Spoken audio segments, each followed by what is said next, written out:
All right, so it's now time for Stuart's Rant of the Month. All right, so as a sign here, we have this bloke here. Oh, that's me. And so I took this guy to court. Well, I took this guy to court 3 times. Now, for those of you who understand cricket, you understand a hat trick is when you get out the opposition 3 times in a row. Well, guess what? I took the Commissioner of Police to the State Administrative Tribunal 3 times and I won 3 times in a row. All right, scoreboard, Stuart 3, Blanche 0. Shame on Blanche. All right, so let's go through it. The first one was last year where the tribunal decided that the Commissioner of Police was not processing my applications expeditiously. Oh, we have some policemen over there. Hi guys, we're talking about your boss over here, so perhaps you might be interested in this. We're talking about your chief boss here, and I defeated him 3 times out of 3. I call that a hat trick. All right, so they were not acting expeditiously, and that was the decision of the tribunal, which means they had to approve my protest further ahead. And of course, we have this guy here. This is your superintendent, Superintendent Walsh. Oh, they're not very interested. And he said my protest applications were bullshit, okay? So that's the kind of guy that this guy is. And of course, he was wrong and I was right. Now, the second time, and I spoke about this in the February rally of the Walk of Shame, and the police did not believe that you should be able to hear what speakers say using an amplified sound system. Okay, can you believe that? I will read exactly what they wrote to me in an email. And they said,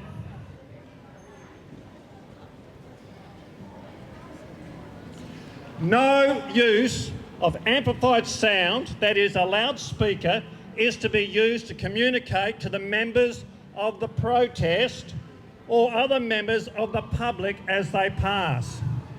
Did you hear that? This guy does not want you to hear what speakers are saying, all right? He wants us to all crowd around someone within 2 metres, and they do not want us to use a public address system. Shame on them. Shame.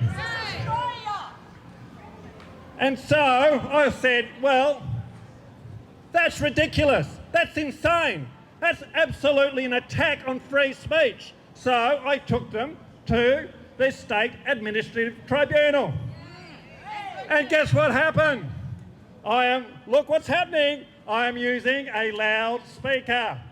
I won, they lost. Shame on them. You see, they don't believe in free speech. They want us to meet in my lounge room, crowd into my lounge room. I think we could all fit into my lounge room if we all were standing, okay?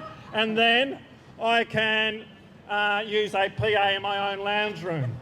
That's insane. These people are insane. This guy hates not only us, he hates his own police officers. Exactly. He said, if you don't get the jab, you will lose your job. In South Australia, 160 unjabbed police officers were allowed to get back to work, but not this guy. He said, each one of you had to take the jab or you'll lose your job. Shame!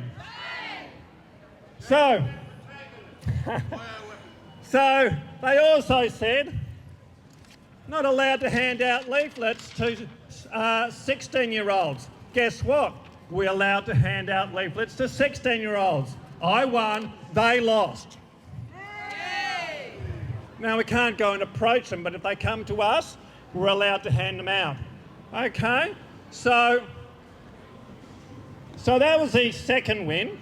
Actually, it was actually 4 wins because they said we had to follow all the council bylaws, which means each one of you had to put in a $100 or $99 application to hold up a sign, which means if we had 1,000 people at a rally, $100 each, I'm a maths teacher, that would cost $1 million to hold a protest according to this guy here. Shame!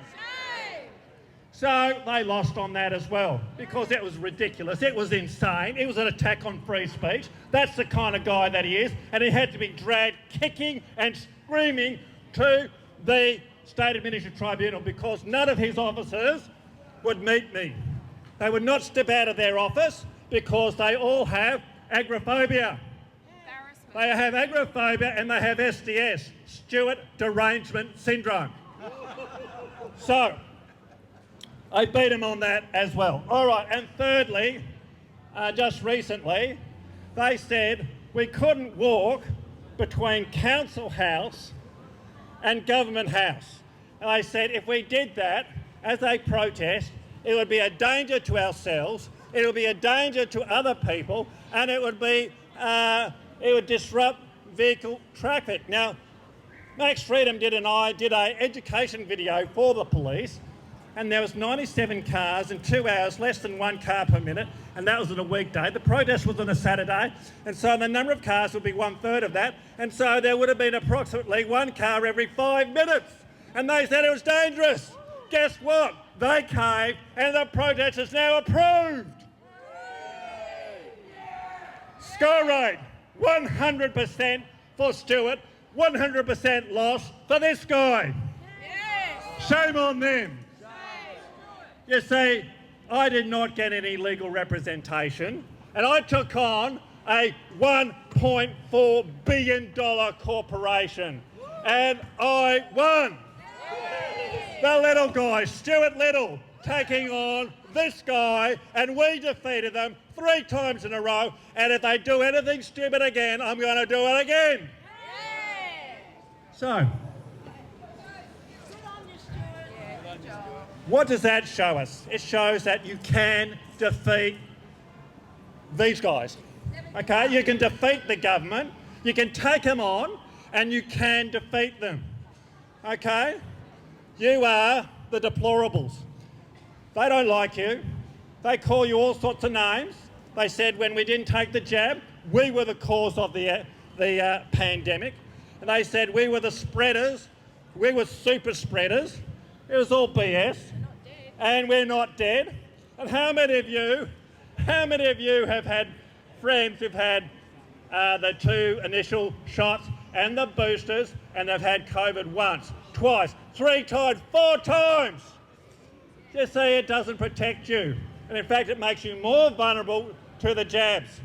And these guys did not want you to hear me speaking to you through a public address system because they don't believe in freedom of speech. They don't even know what protest is. They think a protest is when we all meet in my lounge room and we have a great